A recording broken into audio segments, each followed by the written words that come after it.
Anong latest kay Manang latest Milky? naman dyan sa Kamara, safeguards sa paglaan at paggastos ng pondo sa flood control projects sa ilalim ng 2027 National Expenditure Program. Pinatitiyak RH12 Milky Rigunan. Manang Milky. Lakay at Sister L, kumpirmado na muling paglalaanan ng pondo sa ilalim ng 2027 proposed national budget ang flood control project sa ilalim ng DPWH. Ayon kay Representative Brian Yamsuan ng 2nd District ng Parañaque, sinuspindi ang allocation ng pondo para sa flood control projects sa 2026 national budget dahil sa kontrobersya sa flood control scam. Ang sabi ni Yamsuan, sa 2027 National Expenditure Program, may inalaan na pondo para sa flood control projects at sang-ayon ang House Committee on Appropriations na dapat itong bantayan. Paliwanag ni Yamsuan, sa ilang mga araw na pag-ulan, sanhi ng nagdaang bagyo at habagat, nagresulta ng pagbaha at gabundok ng mga basura. Giti Yamsuan, membro ng BICAM na nagkimay sa 2026 national budget, dapat ibalik ang alokasyon pero magpatupad ng mahigpit na safeguards para mabantayan ang naturang pondo. Narito si Representative Brian Yamsuan ng 2nd District ng Parañaque.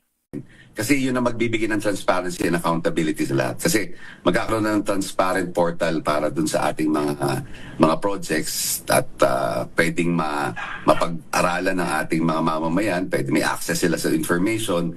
And I think pag may transparency and accountability lahat, tingin ko may takot na rin dun sa nangyayari kasi nga nagiging effective din yung ating gobyerno sa pagtugis dun sa mga nagkakamali. So, kailangan yung access to information napakahalaga.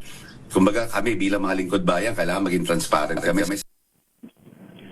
Samantala, Day 16 ngayon lakay at Sister L ng impeachment trial kay Vice President Sara Duterte, nakatakdang humarap sa Senate Impeachment Court sina Gina Acosta, ang dating Special Disbursing Officer ng OVP, at si Edward Farda, ang dating SDO ng DepEd. Traffic advisory lamang lakay at Sister L, ubod ng bagal ng traffic dito sa may Quezon Avenue dahil katatapos lang ng malakas na buhos ng ulan. Marami rin mga pasahero ang walang masakyan lakay at Sister L. Patungo kami ngayon ng Senado para sa impeachment trial coverage. Nasa Skyway ka ba, Milky? Napaka-traffic. Hindi pala kayo. So may advisory na kami dun sa driver ng press bus na iwasan na munang dumaan sa Skyway. Dahil base nga sa feedback lakay ay tulang parking area na ang Skyway sa ngayon. Diretso ka na lang ng Quezon na Avenue hanggang Quiapo. Ayan, huwag ka na sa Skyway. Parking lot na Skyway ngayon. Oo, yun ang narinig namin nga sa feedback sa iyong mga report lakay at Sister L. Anyway, marami ang malilate ngayon pero mukhang tuloy.